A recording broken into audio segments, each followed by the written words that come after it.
Hi, இன்றைக்கி ஒரு ஹெல்த்தியான டேஸ்டியான பிரேக்ஃபாஸ்ட் ரெசிபி எப்படி பண்ணுறதுன்னு பார்க்கலாம் வாங்க.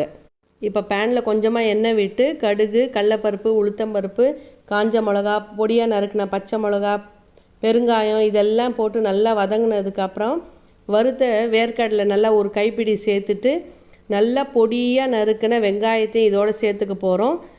நீங்கள் வெங்காயம் மட்டும்தான் இன்றைக்கி நான் சேர்க்குறேன். நீங்கள் வெஜிடபிள்ஸ் கேரட்டு, பீன்ஸு, பட்டாணி இதெல்லாம் சேர்த்துக்கலாம், இன்னும் நல்லா டேஸ்ட்டாக இருக்கும்.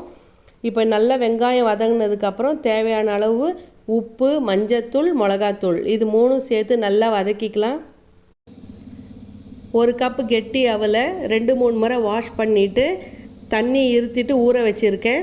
இப்போ பாருங்கள், நல்லா உதிரியாக நல்லா சாஃப்டாக அவல் நல்லா ஊறி இருக்குது.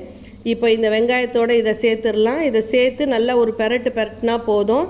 சிம்மிலே தான் வைக்கணும், இல்லைன்னா கருகிடும்.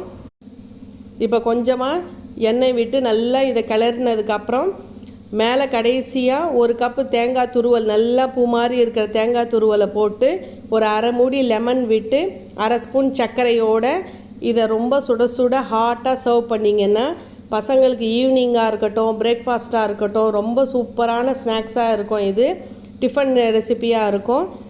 இதோட மேலே காரா சேவோ இல்லை ஓம்பிடியோ போட்டு நீங்கள் கொடுத்தீங்கன்னா பசங்களுக்கு இது என்னன்றதே தெரியாது. அவல் உப்புமான்னு நம்ம சொன்னால் இது பண்ண மாட்டாங்க. ரொம்ப டேஸ்ட்டாக இருக்கும். நீங்கள் மறக்காமல் என்னுடைய சேனலை சப்ஸ்கிரைப் பண்ணுங்கள், லைக் பண்ணுங்கள், ஷேர் பண்ணுங்கள். இதை கண்டிப்பாக பசங்களுக்கு செஞ்சு கொடுங்க. Tata, bye by.